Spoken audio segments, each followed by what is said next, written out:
this is Onyx.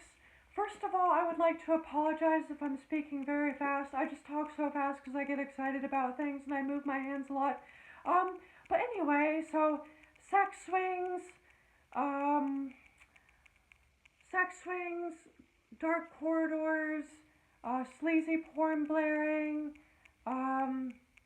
hooking up with lots of strangers. What exactly is going on at these queer dungeons? I'm going to give you a little bit of a look into that. But if you're interested in getting into the queer dungeon scene, I would recommend that you get yourself a good BDSM kit with all the basics, and you can find one of those in the description and in the pinned comments below. But anyway, so I've had experience with queer kink dungeons in 3 cities, in New York City, in Tucson, Arizona, and in Berlin. So my favorite one that I'm going to use as kind of like the gold standard for a queer dungeon was this party called Submit in New York City. And it was like really sleazy, really 70s style. Like there's a room where you can kind of go to socialize and meet people, but it's like literally got dungeon vibes. It's got like very filthy. Like I feel like they just don't clean there very often. Yeah, they've got sex swings. They've got like corridors where you can cruise around, and they've got peepholes into all these rooms, and you know they've got like cages, and there's just lots and lots of sex going on. Like I feel like some people don't even go so much there for the kink. Or I met someone there who had a praise kink once. They just like to be praised.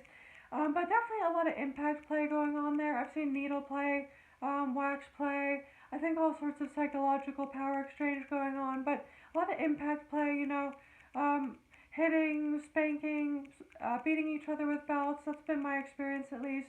But that's a very sleazy one. Also lesbian sex mafia through parties at different venues throughout the city.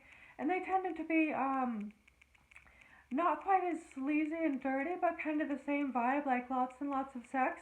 So now I'm in Tucson, and there's this only really one place in town to go called Desert Dominion, and it's much, much more clean and sterile, and I hear that it has a lot less sex. Like, you might get sex like a couple of times a month, but it's really more purely focused on the kink aspect of it. So I think that's a big difference between the cities. But in New York, there's so many different options. There's so many different places you can go for kink parties and sex parties. And in Tucson, this is really the only game in town.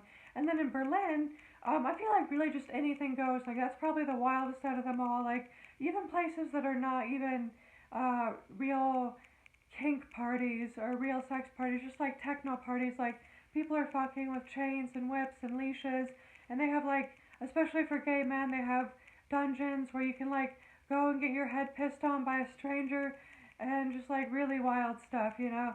So I think that stuff's a little bit more for the gay men, and you know they have all the party and play stuff, the stuff with like meth sometimes, although I don't know how much that's allowed in the dungeon spaces.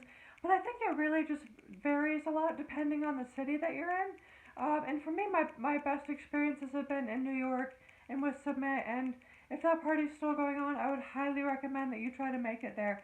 But anyway, if you're interested in getting into this, I would highly recommend getting a BDSM kit. And I know a great one you can get. It's got all the basic stuff, you know, restraints, handcuffs, floggers. It's got all the basics that you need.